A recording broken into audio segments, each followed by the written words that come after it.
Η φύση είναι αυτή που πολλές φορές μας δείχνει κάποια φαινόμενα, τα οποία πρέπει να συνηθίσουμε να τα παρατηρούμε, να τα μελετούμε και να προσπαθούμε να αντλούμε συμπεράσματα από αυτά χρήσιμα.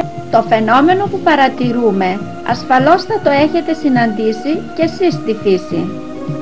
Διαδίδεται το φως, μια καινούρια ορολογία που μαθαίνουμε για πρώτη φορά σήμερα. Μην τα κλείνετε τελείως. Αφήστε να περάσουν μέσα από τις τρύπες αυτών μερικές ακτίνες του ήλιου και παρατηρήστε την πορεία τους.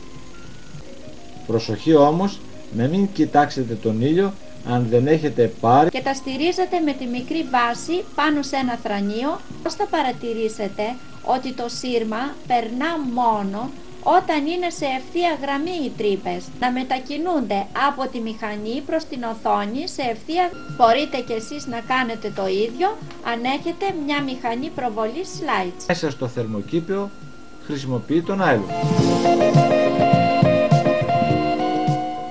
Όλα αυτά τα υλικά τα οποία αφήνουν το φως να περνά τα κατατάσσουμε σε μια κατηγορία και τα λέμε διαφανή σώματα. Και τα λεπτά κυταρικά στρώματα των φυτών και των ζώων, το πα.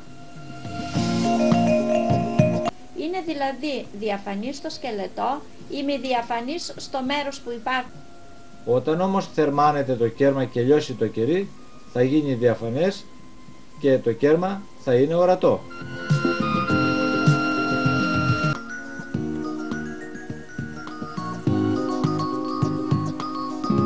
Ο ήλιος έχουμε τη μεγαλύτερη σκιά, τον ήλιο, και στη συνέχεια φέρνουμε δύο ακτίνες από το εξωτερικό μέρος της γης. Έχουμε δημιουργήσει με αυτόν τον τρόπο τη σκιά της γης.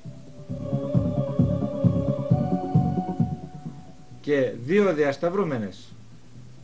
Το μέρος που σχηματίζεται με τις διασταυρούμενες ακτίνες είναι η παρασκιά. Φεύγουν σε ευθείες γραμμές, δημιουργώντας σκιές όλων. Φως δεν διαδίδονταν ευθύγραμμα, δεν θα απολαμβάναμε κατά καιρούς το ελαφιλί μας καραγκιόζι. Η ιατρική να συγκεντρώνει πάρα πολλές χρήσιμες πληροφορίες γύρω από τον ασθενή.